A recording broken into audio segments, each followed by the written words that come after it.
जय श्री राधे कृष्ण। आप सभी का आपके अपने YouTube channel BK Mishra present में बहुत बहुत स्वागत है। आइए आज आप सब सुनेंगे मार्गशीर्ष मास शुक्ल पक्ष विनायक गणेश चतुर्थी व्रत की कथा। इस बार विनायक गणेश चतुर्थी का व्रत जो कि 16 दिसंबर 2023 दिन शनिवार को किया जा रहा है। आप सभी भक्तों को विनायक गणेश चतुर्थी की ढेर सारी शुभकामनाएं। आप सभी के जीवन में भगवान गणेश जी की कृपा से आप सभी को सभी प्रकार के सुख और समृद्धि की प्राप्ति हो। प्रत्येक माह के कृष्ण पक्ष और शुक्ल पक्ष की चतुर्थी तिथि के दिन गणेश चतुर्थी का व्रत किया जाता है। कृष्ण पक्ष में पड़ने वाली चतुर्थी को संकष्टी गणेश चतुर्थी और शुक्ल पक्ष में पड़ने वाली चतुर्थी को विनायक गणेश चतुर्थी के नाम से जाना जाता है। यह व्रत जो कि सभी प्रकार के विघ्नों को दूर करने वाली तथा भगवान गणेश जी की कृपा प्राप्ति के लिए यह बड़ा ही पुण्यफल व्रत है। भगवान गणेश जो कि भगवान भोलेनाथ और माता पार्वती के पुत्र भगवान गणेश जी को प्रथम पूजनीय का स्थान प्राप्त है। किसी भी प्रकार के शुभ कार्यों में या मांगलिक कार्यों में सबसे पहले भगवान गणेश जी का पूजन किया जाता है। भगवान गणेश सभी प्रकार के विघ्न और संकटों को दूर कर देते हैं तथा सभी प्रकार के सुख और समृद्धि का आशीर्वाद प्रदान करते हैं। मार्गशीर्ष मास के शुक्ल पक्ष की चतुर्थी तिथि के दिन से जो कि वर चतुर्थी का व्रत और कृष्ण चतुर्थी का व्रत भी आरंभ किया जाता है, जो कि यह व्रत 4 वर्षों के लिए धारण किया जाता है। तो आइए पहले सुनते हैं विनायक गणेश चतुर्थी व्रत की कथा। इसके बाद जानेंगे संपूर्ण व्रत पूजा विधि, शुभ मुहूर्त, व्रत महत्व के बारे में। तो बोलिए प्रेम से भगवान गणेश की जय, सर्व देवी देवता की जय। एक बार भगवान शिव तथा माता पार्वती नर्मदा नदी के किनारे बैठे थे। वहां पर माता पार्वती ने भगवान शिव से समय व्यतीत करने के लिए चौपड़ खेल खेलने को कहा। भगवान शिव चौपड़ खेलने के लिए तैयार हो गए, परंतु इस खेल में हार जीत का फैसला कौन करेगा, यह प्रश्न उनके समक्ष उठा। तो भगवान शिव ने कुछ तिनके एकत्रित कर उसका एक पुतला बनाकर उसकी प्राण प्रतिष्ठा कर दी और पुतले से कहा कि बेटा, हम चौपड़ खेलना चाहते हैं, परंतु हमारी हार जीत का फैसला करने वाला कोई नहीं है, इसलिए तुम बताना कि हम दोनों में से कौन हारा और कौन जीता। इसके बाद भगवान शिव और माता पार्वती का चौपड़ खेल आरंभ हो गया। यह खेल करीब 3 बार खेला गया और संयोग से तीनों बार माता पार्वती ही जीत गईं। खेल समाप्त होने के बाद बालक से हार जीत का फैसला करने के लिए कहा गया, तो उस बालक ने भगवान शिव महादेव को ही विजय बताया।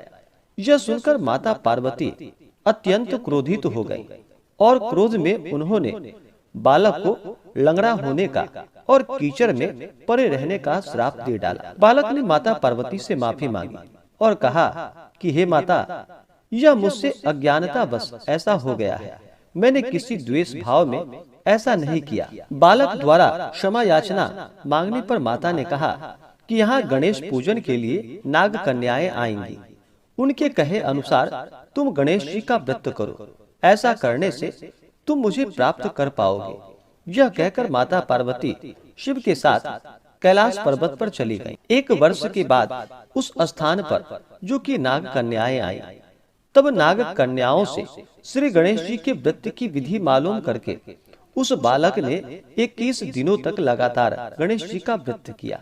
उसकी श्रद्धा से गणेश जी प्रसन्न हुए और उन्होंने बालक को मनोवांछित फल मांगने के लिए कहा। उस पर बालक ने कहा कि हे विनायक, हे विघ्नहर्ता गणेश, मुझ में इतनी शक्ति दीजिए कि मैं अपने पैरों पर चलकर अपने माता पिता के साथ कैलाश पर्वत पर पहुंच सकूं और वे यह देखकर प्रसन्न हो। तब बालक को वरदान देकर भगवान गणेश जी वहां से अंतर ध्यान हो गए। इसके बाद वह बालक कैलाश पर्वत पर पहुंच गया और कैलाश पर्वत पर पहुंचने की कथा उसने भगवान शिव जी को सुनाई। चौपड़ खेल वाले दिन से ही माता पार्वती जी भगवान शिव जी से विमुख हो गई थी। अतः देवी के रुष्ट होने पर भगवान शिव ने भी बालक के बताए अनुसार 21 दिनों तक श्री गणेश जी का व्रत किया और इस व्रत के प्रभाव से माता पार्वती के मन से भगवान शिव के लिए जो नाराजगी थी वह समाप्त हो गई। तब यह व्रत विधि भगवान शंकर ने माता पार्वती को बतलाई। यह सुनकर माता पार्वती के मन में भी अपने पुत्र कार्तिकेय से मिलने की इच्छा जागृत हुई। तब माता पार्वती ने भी 21 दिनों तक श्री गणेश जी का व्रत किया तथा दुर्वा, पुष्प और लड्डुओं से गणेश जी की पूजा और अर्चना की। व्रत के 21वें दिन स्वयं कार्तिकेय माता पार्वती से मिलने आ पहुँचे। उस दिन से श्री गणेश चतुर्थी का यह व्रत समस्त मनोकामनाओं की पूर्ति करने वाला व्रत माना जाने लगा। इस व्रत को करने से मनुष्य के सारे कष्ट दुख दूर हो जाते हैं, मनुष्य को समस्त सुख सुविधाएं की प्राप्ति होती है।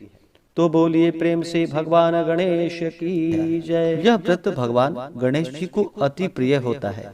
इस दिन भगवान गणेश जी का पूजन किया जाता है। साथ में दुर्गा माता, जो कि चौथ माता के नाम से इन्हें जानते हैं, तो इनका पूजन किया जाता है। और फिर चंद्र देवता को अर्घ्य प्रदान करने के बाद पूजन करके व्रत को पूर्ण माना जाता है। उसके बाद भोजन ग्रहण किया जाता है। मार्गशीर्ष मास यानी कि अग्रहण मास के शुक्ल पक्ष की चतुर्थी तिथि से, जो कि कृष्ण चतुर्थी और वर चतुर्थी का व्रत भी आरंभ किया जाता है। यह व्रत जो कि 4 वर्षों तक किया जाता है, इसके बाद फिर व्रत को पूर्ण किया जाता है। कृष्ण चतुर्थी के व्रत में, जो कि मार्गशीर्ष मास शुक्ल पक्ष की चतुर्थी तिथि से व्रत प्रारंभ करके प्रत्येक चतुर्थी को वर्ष पर्यंत करके फिर दूसरे, तीसरे और चौथे वर्ष करने से 4 वर्ष में पूर्ण होता है।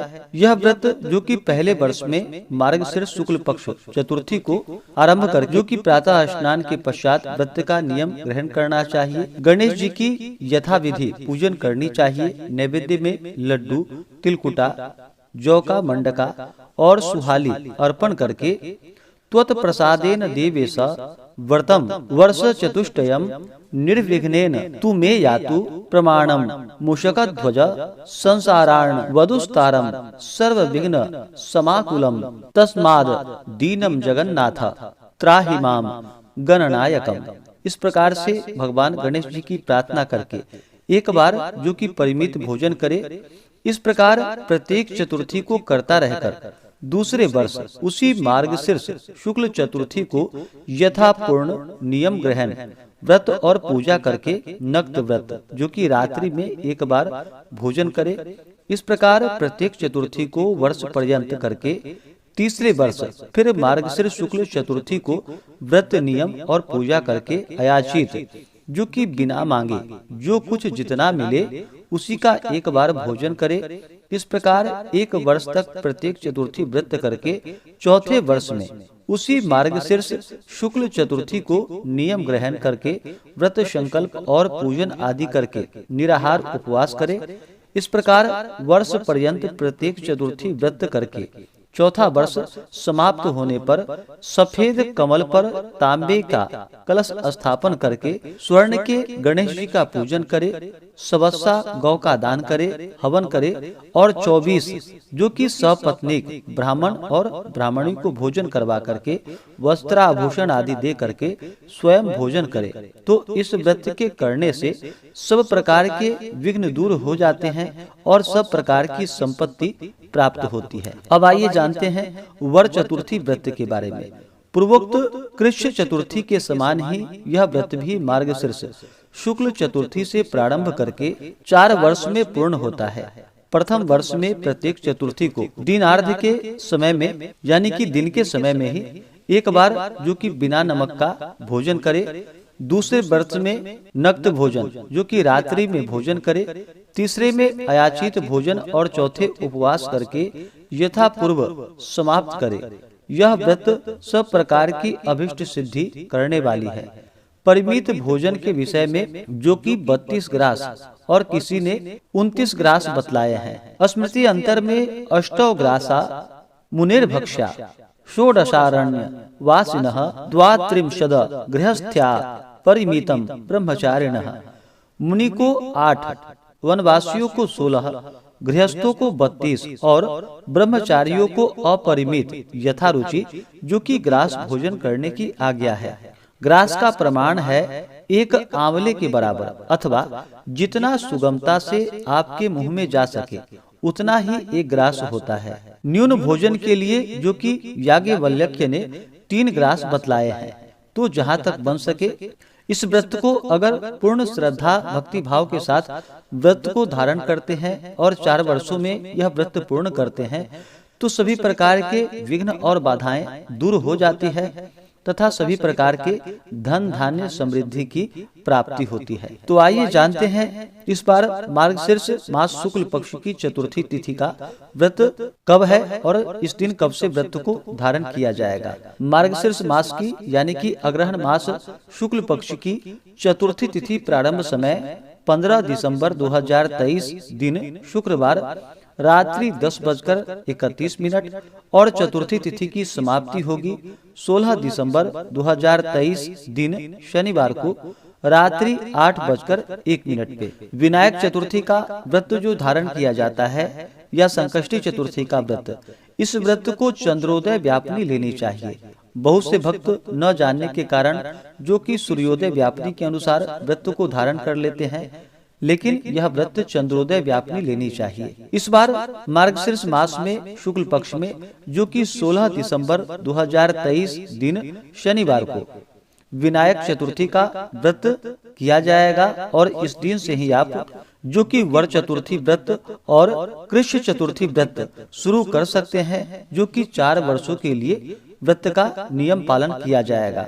अगर आप कृष्ण चतुर्थी या वर चतुर्थी व्रत शुरू करना चाहते हो तो पहले दिन ही व्रत का संकल्प ले लें और भगवान गणेश जी से प्रार्थना करके आप व्रत को शुरू कर सकते हैं। तो 16 दिसंबर को सभी व्रत को धारण करेंगे।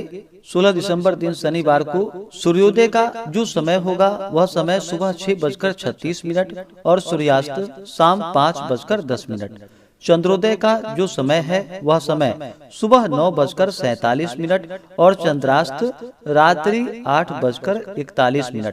तो जो भी पूजन का कार्य करने वाले हैं वो सभी जो कि चंद्रास्त चंद्रमा अस्त होंगे रात्रि 8:41 पे, तो इससे पहले ही भगवान गणेश जी का पूजन, साथ में चौथ माता दुर्गा का पूजन संपन्न कर ले और चंद्र देवता को जो कि जल का या कच्चे दूध का अर्घ्य प्रदान करके गंध पुष्प धूप दीप आदि से चंद्र देवता का पूजन करके व्रत को पूर्ण कर सकते हैं।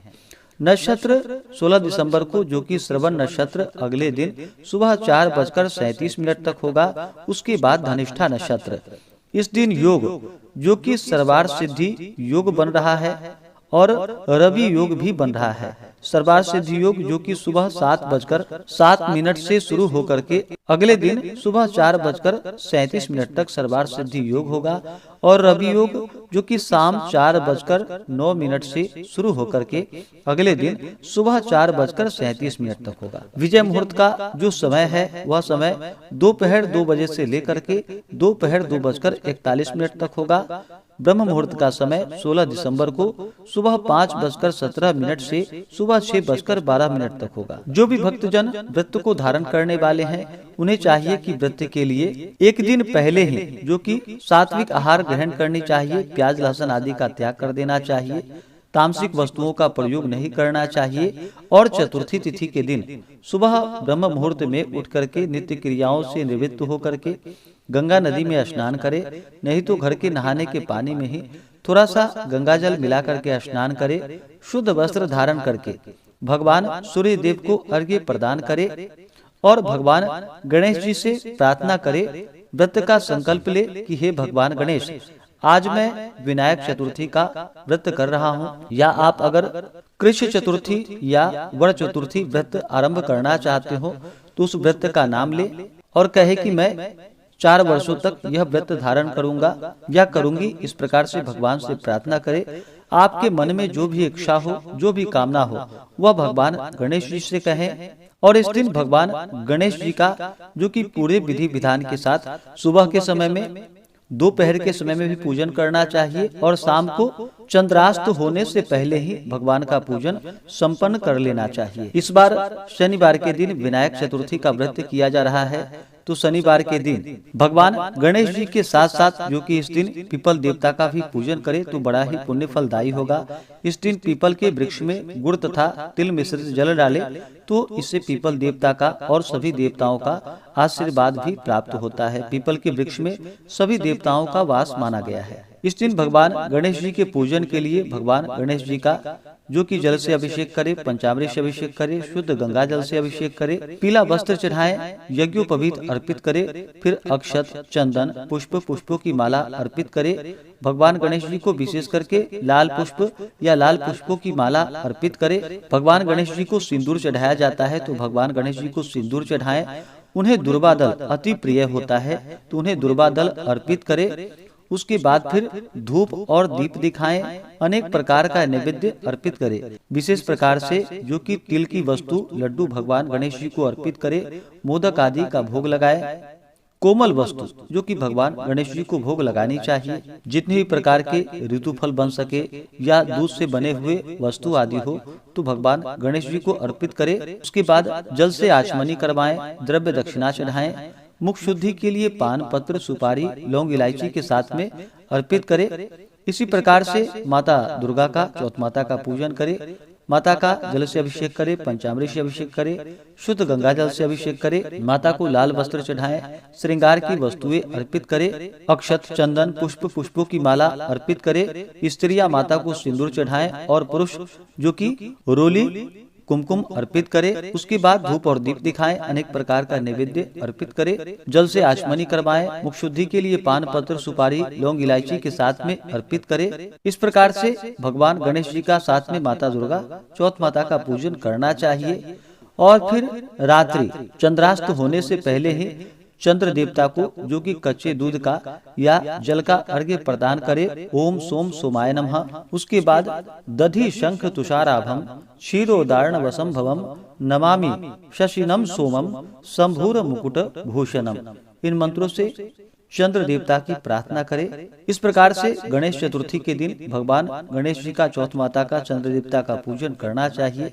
इससे भगवान गणेश जी अपने भक्तों पर अति प्रसन्न होते हैं और अपने भक्तों के सभी प्रकार के विघ्न और बाधाओं को दूर कर देते हैं तथा सुख और समृद्धि का आशीर्वाद प्रदान करते हैं। तो आशा करता हूँ कि यह जानकारी आपको अच्छा लगा हो। ऐसे ही ज्ञानवर्धक जानकारियाँ प्राप्त करने के लिए चैनल पे अगर आप नए हैं तो चैनल को लाल बटन दबा करके सब्सक्राइब करें, साथ में बेल आइकन घंटी को दबाएं ताकि वीडियो का नोटिफिकेशन आपको समय से मिलता रहे। वीडियो को लाइक करें, शेयर करें। सुखी रहें और स्वस्थ रहें। जय श्री राधे कृष्ण। धन्यवाद।